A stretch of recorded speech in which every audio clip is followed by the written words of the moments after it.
Hey guys, and today's video is going to be basically my TBR for the rest of the year 2015. Lately, I haven't been requesting any books, haven't been that active on the YouTube channel and the blog, but I'm getting there. However, I really have been requesting very little books. Like right now, the only two books I have for review are these. That is it.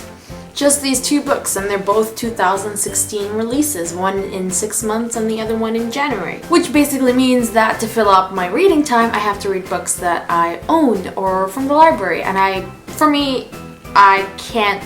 don't like getting books from the library because I have so many books at home, and this just enables me to not read books that I own and just keep buying more.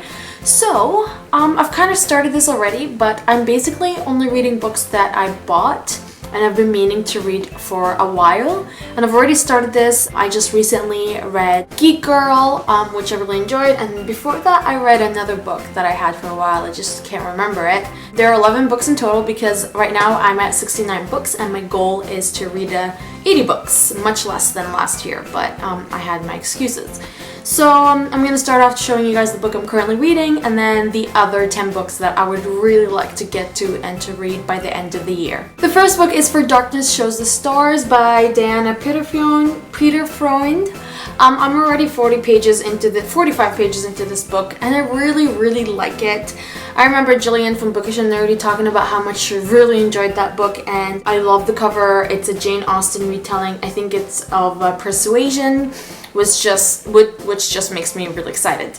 And I like that it has sort of a dystopian-ish feel. It's very hard to explain, but basically the element that I really like in this book is that the guy and the girl were friends, but she's of a much higher status because she's called the Ludit while he is called the Reduced, which is basically an inferior race of humans. But then I think he tells her to escape with him, but she decides that, you know, she has to honor her family and stick with her family because her mother passed away and her dad's frivolous and stupid and her sister is useless. So she decides to stay. And then 4 years later, when she's 18, guys, she's 18. That makes me really excited. He comes back as this like great pilot, and there's a lot of negative feelings between them, and especially from him because he resents her for not coming with him. And then now that he's wealthy, he feels that, you know what, you missed out on this and I'm gonna show you what you missed out on. So I'm really liking the main protagonist a lot. She's very smart, and that's basically what I want from my books. And she's 18 years old, guys, 18, and she sounds like an 18-year-old, so that's good for me. The next book that I'm hoping to read is Deadly Cool by Gemma Halliday. I also have the second book, Social Suicide, but I'm showing no sequels of books that I have the first or the previous book of because I'm not sure how I feel about them or if I'm going to actually read that first book.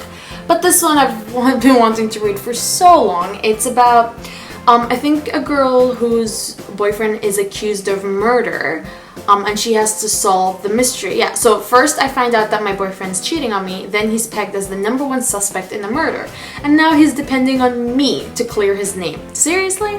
Sounds really cool. She sounds like another smart cookie, another smart girl.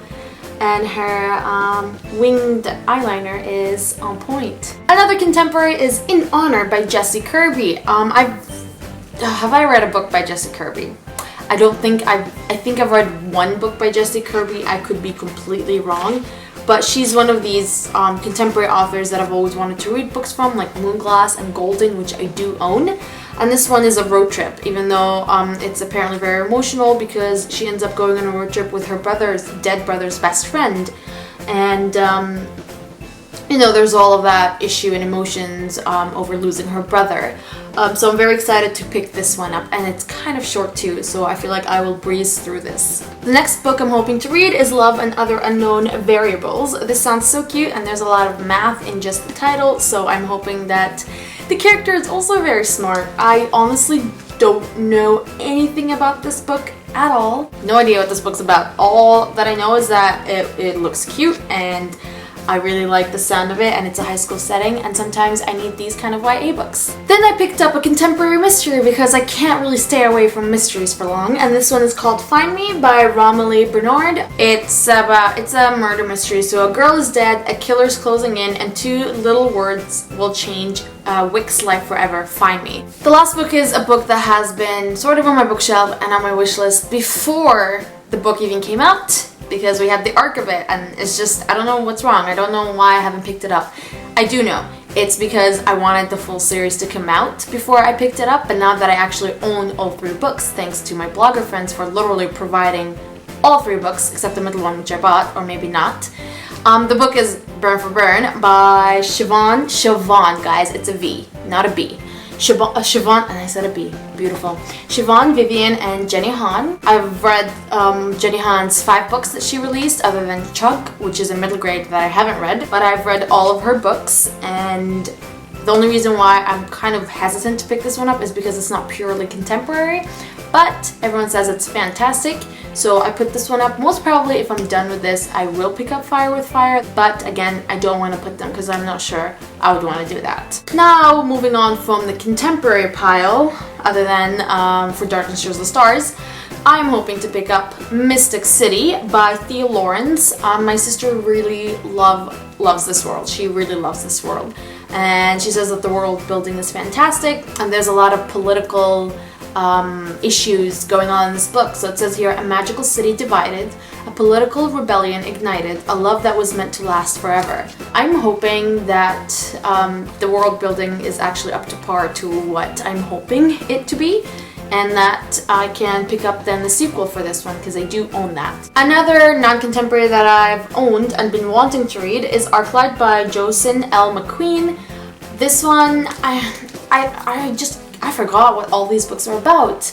No one survives the Fade. They have taken everything, destroyed everything. No one survives the Fade. They're trying to get in. No one survives the Fade, but she did. She doesn't remember how. She doesn't remember anything. Marina survived the Fade, but for how long? So we've got that element of memory loss, and then the girl who changes the world. I'm cool with that as long as it's written really well and it's unique. 3 more books. The 8th book is Origin by Jessica Hoody. I've been wanting to read this book ever since I saw the book trailer for it before the book came out, and then I ended up buying it, but unfortunately I didn't end up reading it, and it seems like there's a lot of genetic issues, like genetic engineering.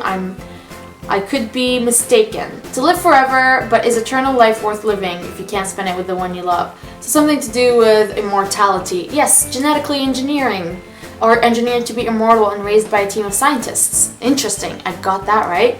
So I picked this one up because I'm interested in the whole genetic engineering issue. So hopefully the romance does not overwhelm the book, and it's actually written really well. The book before the last is another book that I've sort of kept and not wanted to read because it's a high fantasy, and it's a high fantasy YA, but I know it's a 3-book series, and I just did not want to wait. I have this issue where now I hate waiting, especially if they're YA books, because they're always pushed back. Always. The final book in the series is always pushed back. And that book is Sea of Shadows by Kelly Armstrong. I honestly don't know what people are saying about this book. I got it from Random House, like unsolicited, but I didn't want to read it, like I said. But it sounds really cool. It looks like there's a lot of Chinese mythology going on with the fantasy. It will only be high fantasy if there's actually a map. Oh, there is no map. Interesting. Is it really fantasy now? I don't know. High fantasy, sorry. Oh, and it's signed. I don't remember when I got this signed or who got it signed for me, but I think Giselle did. Now on to the last book, which I've literally been pushing back for 3 years and a half. That book is The Crown of Embers by Ray Carson. Don't get me wrong, I love The Girl of Fire and Thorns. I read it like when I was back in Dubai 3.5 years ago, and I fell in love. The Crown of Embers didn't come out, it wasn't out yet, and I was flipping crazy over The Girl of Fire and Thorns. I love the main protagonist, I love the direction of the story, how like she kills off main leads, and I'm like, what? This is unheard of in YA books, especially in the first book. So I picked this one up immediately after it came out, and then I just didn't read it. I don't know why. And then the 3rd book came out, and I still didn't read it, The Bitter Kingdom. So now I'm like, this isn't working. I have to read this because I don't own the Bitter Kingdom. I reached a point where I don't buy the sequels of the previous books if I haven't read them. So I'm hoping to read this one so I can pick up the Bitter Kingdom and finish the series because it's a really good fantasy YA series. So I've got 11 books here that I'm hoping to read by the end of the year. I will be reading 11 because I'm going to force myself to finish my reduced goal of 80 books. But I'm really hoping to read a lot of these and just lower my owned TBR pile because yeah, I need to do that. Let me know if you guys have read any of these books and if you like them. Don't tell me if you've read a book and you didn't like it. Don't tell me because then that will make me not want to read it. But if you've read one of these and you loved it, feel free to leave a comment below and let me know because that will encourage me and motivate me to pick up that book. I hope you guys have a fantastic day and see you in my next video. Bye!